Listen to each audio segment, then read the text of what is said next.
सूर्य की हल्की रोशनी शहर के एक मशहूर हाई स्कूल की खिड़कियों से अंदर आ रही थी। इस स्कूल के सहन में तलबा की आवाजें गूंज रहे थे। कोई हंस रहा था, कोई दोस्तों से बातें कर रहा था। इस या स्कूल की आई क्लास में दो खास लड़के मशहूर थे। पहला था जिया, लंबा कद, मजबूत जिस्म, संजीदा चेहरा। वह ज्यादा बात नहीं करता था। क्लास में हमेशा आखिरी बेंच पर बैठता और अक्सर सुता रहता। अजीब बात यह थी कि पूरे स्कूल में कोई भैया से तंग करने की हिम्मत नहीं करता था। दूसरा था हसन। हसना एक अमीर घराने से ताल्लुक रखता था। वह न सिर्फ ज़हीन था बल्कि क्लास में हमेशा टॉप करता था।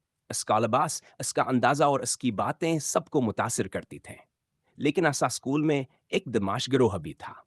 इस गिरोह का लीडर था यहिया।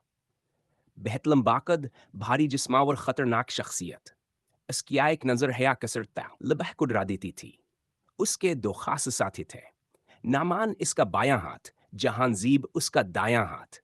उनके साथ तीन और लड़के भी थे। तौहीद, चगली करने में माहिर।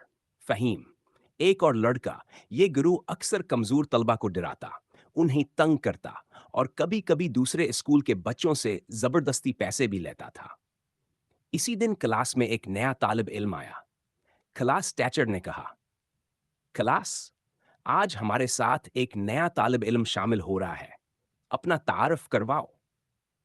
नए लड़के ने सुकून से कहा, मेरा नाम इस्मान है, उम्मीद है हम सब अच्छे दोस्त बनेंगे। वो एक संजीदा और शाइस्ता लड़का लग रहा था।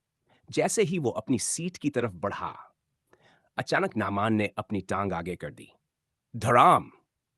उस्मान जमीन पर गिर गया। पूरी क्लास में कह कह गूंज उठे। बदमाश जोर जोर से हंसने लगे। उस्मान ने जमीन से उठकर गुस्से से नामान की तरफ देखा। कुछ हल में हों तक दोनों कैंजरें एक दूसरे से टकराएं। लेकिन आसमान ने कुछ नहीं कहा। वो खामोशी से उठा और पीछे वाली सीट पर जाकर बैठ गया। ये खामोशी बदमाशों को और भी ज्यादा हचभने लगी। वो मुसलसला से घूरते रहे। कुछ देर बाद वक्फा, ब्रेक टाइम हो गया। तलबा अपने खाने खा रहे थे, बातें कर रहे थे। इसी दौरान यहिया का गुरु उस्मान के पास आ गया।